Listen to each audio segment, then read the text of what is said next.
Knjiga Sirahova, glava 48. I ustade Ilija prorok kao oganj i reč njegova goreše kao baklja. On navede na njih glad i revnošću svojom umanji broj njih. Riječju Gospodnjom on zaključa nebo i 3 puta donese oganj.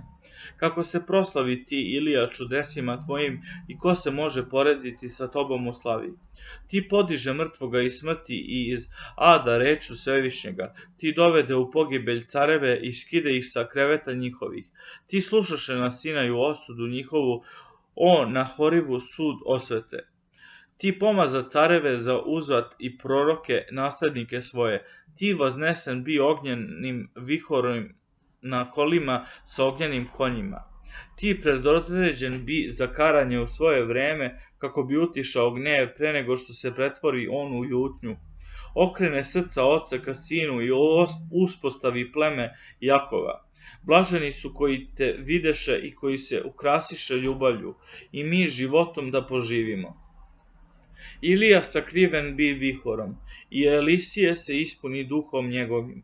U dane svoje nije drhtao pred knezovima, i niko ne nadvlada njega.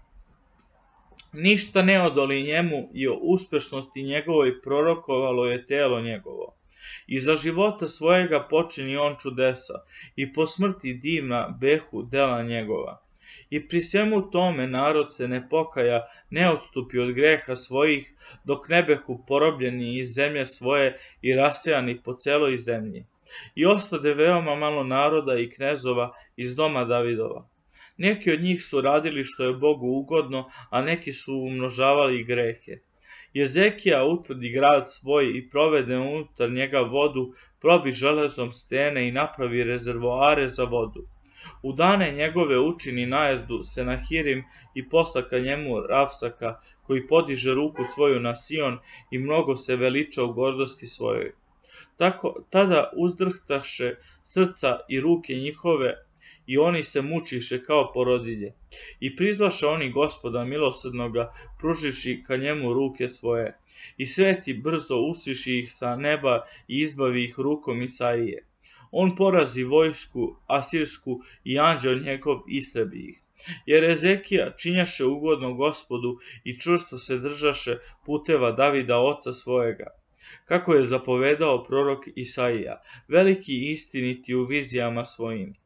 U njegove dane sunce krenu unatrag i on pribavi život caru. Velikim duhom svojim on uvide daleku budućnost i uteši tužne u Sionu. Do večnosti svedočio je on o budućem i sakrivenom, pre nego se one i ispuniše.